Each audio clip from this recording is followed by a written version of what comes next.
Bonjour les Mauriciens et Mauriciennes, les internautes et la diaspora.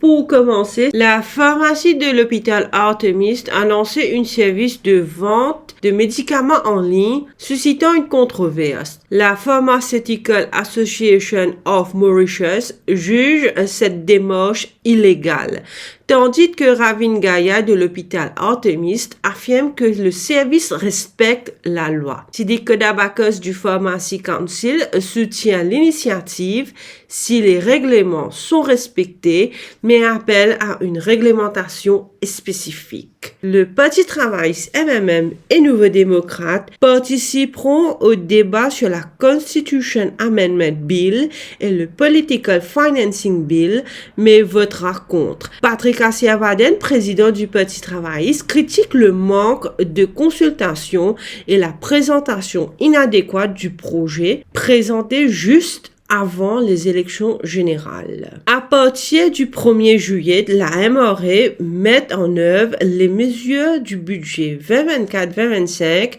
incluant un revenu minimum garanti de 20 000 roupies par mois pour les travailleurs à plein temps, avec une allocation complémentaire jusqu'à 500 roupies.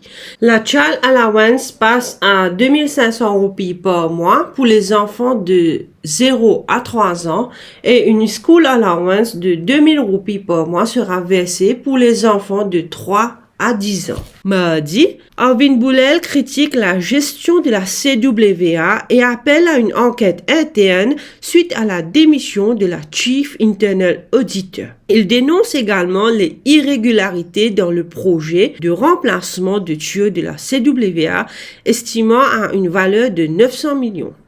Le leader de l'opposition appelle à une enquête interne et affirme que si elle est menée honnêtement, Prakash Mantura devrait démissionner. Jolie Jongor, ministre de l'Énergie, admet le non-respect des procédures et le transfert d'argent, comme dénoncé par le Chief Internal Auditor. Révision du salaire minimum, le ministre du Travail Sudesh Kalitchen confirme la révision du salaire minimum national à 16 500 roupies pour janvier 2024, sans préciser la date de l'annonce officielle. Répondant à une question à Reza Otim, il a évoqué une augmentation de 11 575 à 16 500 roupies, créant une distorsion salariale. Cette réforme vise à ajuster les salaires de divers secteurs et à réduire la disparité économique.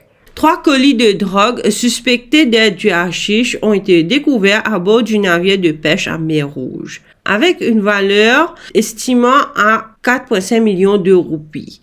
Le capitaine du navire a alerté là-dessus et a saisi le colis pour analyse. L'équipage sera interrogé et des empreintes seront relevées pour identifier les suspects. Des traces de fioul ont été découvertes près de la plage publique de Pointe-Sable, entraînant une enquête pour déterminer l'origine. Environ 20 litres de heavy fuel oil ont été déversés. Les autorités suspectent une usine de la localité. La police de l'environnement, la SMF et la National Coast Guard ont installé des barrages absorbants. Des échantillons d'eau sont en cours d'analyse pour évaluer les conséquences environnementales. Mercredi, nouveau chairman de la FSC, Arvish Sigulam, gouverneur de la Banque de Maurice, est nommé chairman de la Financial Services Commission après la démission de Mordaya Kona Yurukunudu. Arvish Sigulam supervisera les régulateurs financiers nationaux et renforcera les services financiers tout en participant à des discussions internationales pour améliorer la sécurité financière du pays. Bruno Lorette exige des explications sur la présence du nom de Kaviramano sur la liste des notaires enregistrés. Lors d'une conférence de presse, Bruno Lorette a déclaré avoir écrit à la Chambre des notaires et à la Cour suprême réclamant la démission de Kaviramano comme ministre et député. Kaviramanu avait précédemment affirmé avoir cessé ses activités notariales depuis sa nomination. Le projet du métro express soulève des inquiétudes financières. Aucun rapport a été publié depuis 2020. Le ministre du Transport reste silencieux face aux appels à la transparence. Quant à Roshi Badin, il souligne l'expiration du moratoire pour le remboursement de la ligne de crédit de cette année, évoquant un risque de banqueroute. Ousmane Mohamed, député du Parti travailliste, signale une baisse de 10% des passagers et questionne ainsi la viabilité du projet. Jeudi, contestation du réenregistrement des SIM cards.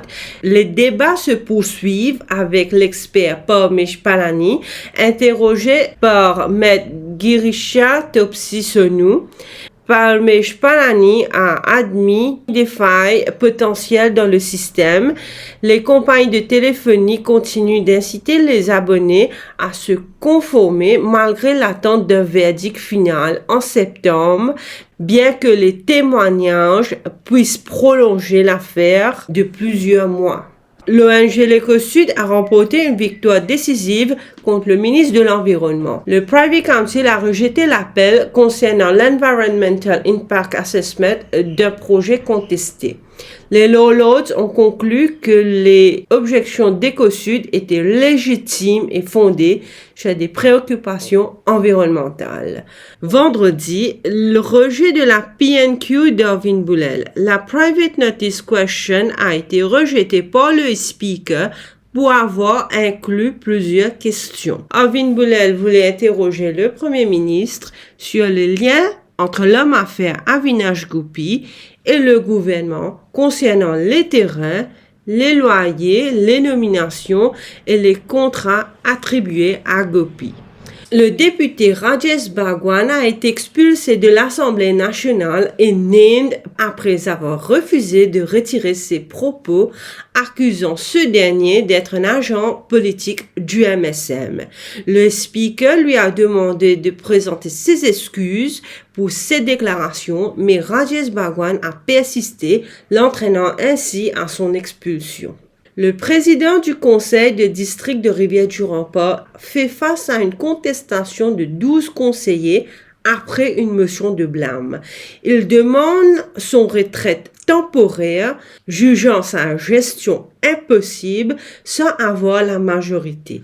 Une lettre a été envoyée au Premier ministre et au ministre des collectivités locales. L'affaire sera entendue en cours le 27 juillet.